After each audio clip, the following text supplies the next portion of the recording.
I was probably at that time ingesting about anywhere between 6 to, well, I would say possible, almost 8,000 calories a day. The Rock's lying!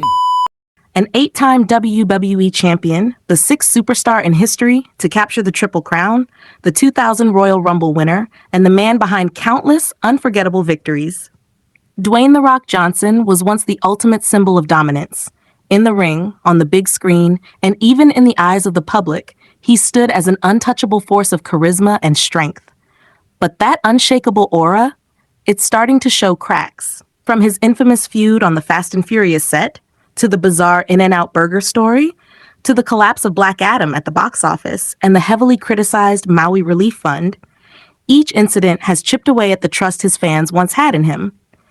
Even his physique, once celebrated as the very definition of masculinity, has become the center of growing suspicion. At middle age, how does The Rock maintain a body that looks almost unreal? And now, recent changes in his appearance have ignited a storm of debate, driving hundreds of thousands of fans away. So the question lingers, is this the beginning of the fall of one of Hollywood's most invincible brands? If we rewind to his roots, Dwayne Johnson's journey was never an easy one. Born into wrestling royalty, his father, Rocky Johnson, became one of WWE's first black champions, while his grandfather, Peter Maivia, was already a Samoan legend. That family legacy was both a blessing and an enormous weight. As a teenager, Dwayne towered over his peers at 6'4" and over 200 pounds. His size made him stand out, but also left him feeling like an outsider.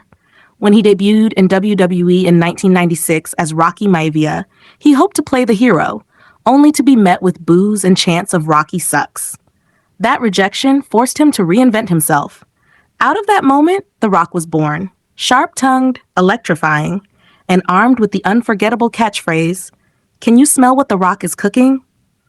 The transformation worked.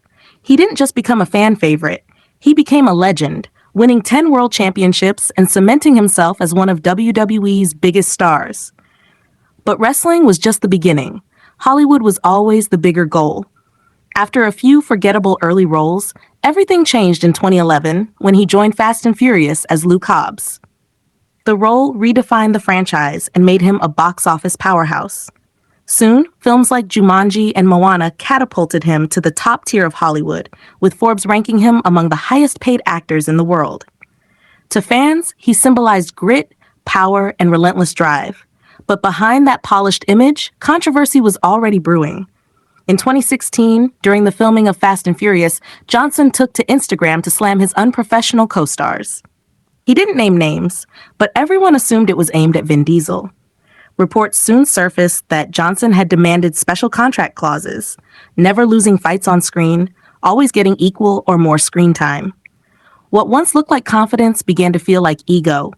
Fans started asking, was The Rock really the humble people's champion? Or was it all an act? Under pressure, he deleted the post and tried to spin it with a unity message, but the damage was done. Then came the infamous burger incident.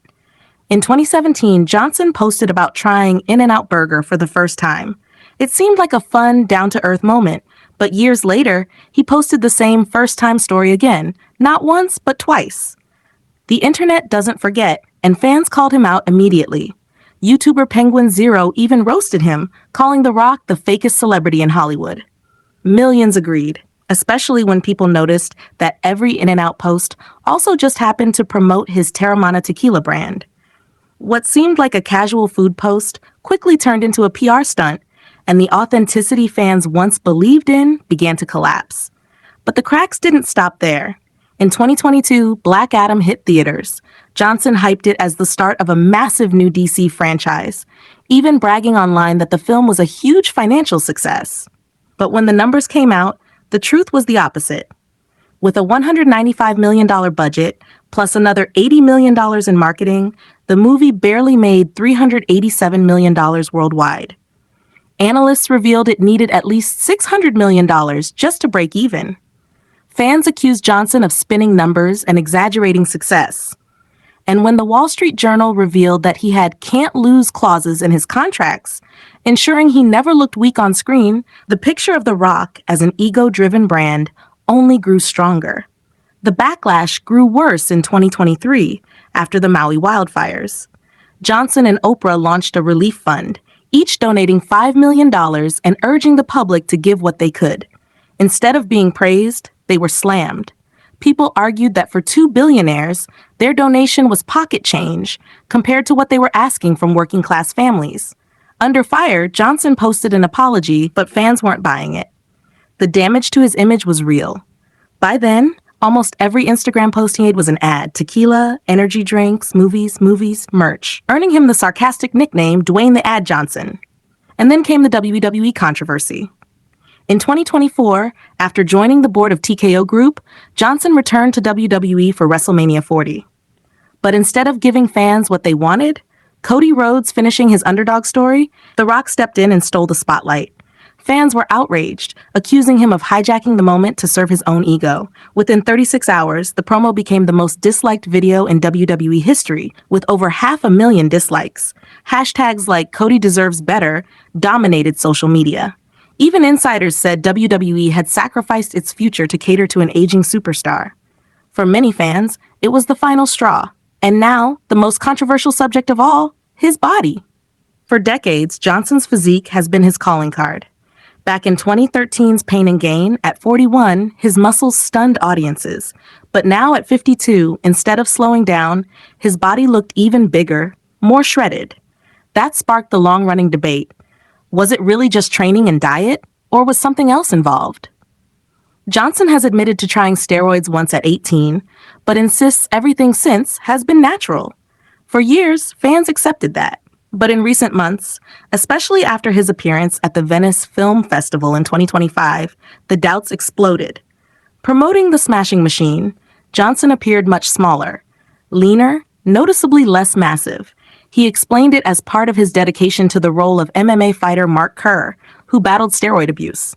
But fans weren't convinced. Prominent voices in fitness, from Greg Doucette to Joe Rogan to Derek from More Plates, More Dates, all weighed in.